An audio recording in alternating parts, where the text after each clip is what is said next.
नमस्कार मतदार बंधूंनो, मी रवींद्र फुले वडाळी कॅम्पमध्ये असतो आणि मी माझा गेल्या अनेक वर्षापासून जो बाबासाहेबांनी आपला संविधानिक अधिकार दिला मतदानाचा, तो मतदानाचा अधिकार मी प्रामाणिकपणे बजावला। सिटी चॅनलच्या माध्यमातून मी सर्वांना विनंती करतो की आपण सुद्धा आपला मतदानाचा अधिकार प्रामाणिकपणे बजावा। धन्यवाद। मतदारांनो, आम्ही सुद्धा मतदान केलं आहे, आपण सुद्धा मतदान करा आणि 26 एप्रिलच्या या लोकशाही उत्सवामध्ये लोकसभा निवडणुकीमध्ये आपल्याला दिलेला मतदानाचा हक्क आपण सुद्धा बजावा। आपण पुन्हा थेट पोहोचलेले आहेत अमरावती शहरातील राहुलनगर बिच्छू टेकडी परिसरातील या मतदान केंद्रामध्ये अंध विद्यालय मतदान केंद्र आहे। येथे सुद्धा सकाळपासनं मतदारांनी गर्दी केलेली आहे आणि शांततेचं वातावरण दिसून येत आहे।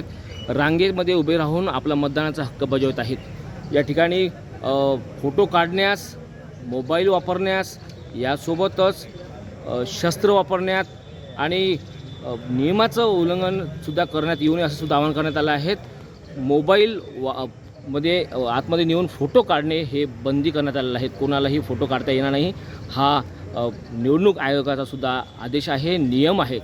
याकरिता आपण सर्वांनी या नियमाचं पालन करून आपला दिलेला मतदानाचा हक्क आपण या लोकशाहीच्या उत्सवामध्ये आपण सुद्धा बजवावा, याकरिता आपणास आवाहन। मी मतदान केलं आणि तुम्ही पण मतदान करा।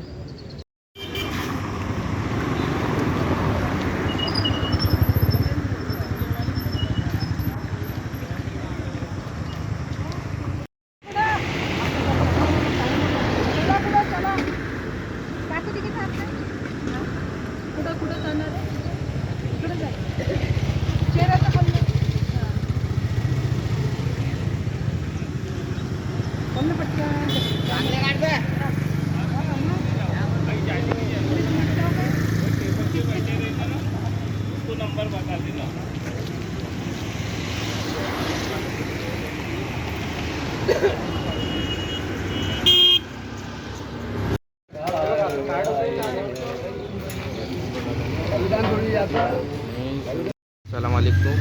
मी अक्षय नरगडे, राहणार गजानन नगर।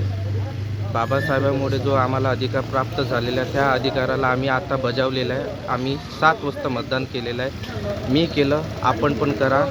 जो अधिकार आपल्याला मिळालेला आहे त्याचा आपण पुरागण करायला पाहिजे आणि संविधान वाचवासाठी लढाई आहे, आपण पण मतदान केलं पाहिजे। अमरावती शहर आणि जिल्ह्यातील सर्व मतदारांनी आपला हा लोकशाहीचा उत्सव आहे, याच्यात आपलं मतदाराचा हक्क बजवावा व देशात अमन व शांती राहिली पाहिजे अशा लोकांना मतदान करावं। मी अशोक इंगळे, मी बाबासाहेबांनी दिलेला संविधानाचा हक्क बजावला आहे। नमस्कार दर्शकांनो, 26 एप्रिलचा दिवस उजाडलेला आहे। अमरावती लोकसभा निवडणुकीला सुरुवात झालेली आहे। आपण सुद्धा बाहेर पडा आणि आपला मतदानाचा अधिकार बजवावा। आपल्याला जो हक्क दिला आहे मतदानाचा, तो सुद्धा आपण बाहेर निघून आणि आपल्या दिलेल्या मतदान केंद्रावर जाऊन मतदानाचा हक्क बजावा। आपण थेट पोहोचलेला आहे अमरावती शहरातील वडाळी परिसरामध्ये असलेल्या श्रीराम या शाळेमध्ये सुद्धा मतदान केंद्र आहेत। मतदान केंद्रावर नागरिकांनी सकाळीच गर्दी केलेली आहे। या ठिकाणी अनेक मतदार हिरारीने, उत्सुकतेने, उत्साहाचं वातावरण दिसून येत आहेत। आपल्याला या लोकशाहीच्या उत्सवात मतदानाचा अधिकार बजावण्याकरिता संपूर्ण मतदार सकाळीच उठून आपल्या कुटुंबासह दाखल झालेले आहेत आणि लोकशाहीच्या या उत्सवामध्ये प्रत्येक नागरिक आपला मतदानाचा हक्क बजावत आहेत। दुसरीकडे पोलीस प्रशासनसुद्धा सज्ज झालेलं आहे। वडाळी सेंटरचं हे सेंटर आहे, श्रीराम शाळेचं हे सेंटर आहे आणि वृद्ध ज्येष्ठ नागरिकसुद्धा मोठ्या संख्येने या लोकशाहीच्या उत्सवामध्ये सहभाग घेत आहेत। याकरिता मी सकाळीच आपल्याला आवाहन करतो, एक 26 एप्रिलचा दिवस उजाडलेला आहे आणि आपला लोकशाहीचा उत्सवात आपण सर्वांनी सहभाग घ्यावा। आमची संपूर्ण सिडनीची टीम अमरावती जिल्ह्यामध्ये वेगवेगळ्या विधानसभा क्षेत्रामध्ये प्रत्येक मतदान केंद्रावर मतदानाच्या प्रक्रियेचा संपूर्ण आढावा आपल्यापर्यंत देणार आहोत। आपण सुद्धा पुन्हा आपल्यास आवाहन करतोय की लोकशाहीच्या उत्सवामध्ये आपण सुद्धा सहभाग घ्यावा आणि आपला मतदानाचा हक्क बजवावा। कॅमेरामॅन रोहित खळेसोबत मी अजय शृंगारे, पात्रसाठी न्यूज, अमरावती।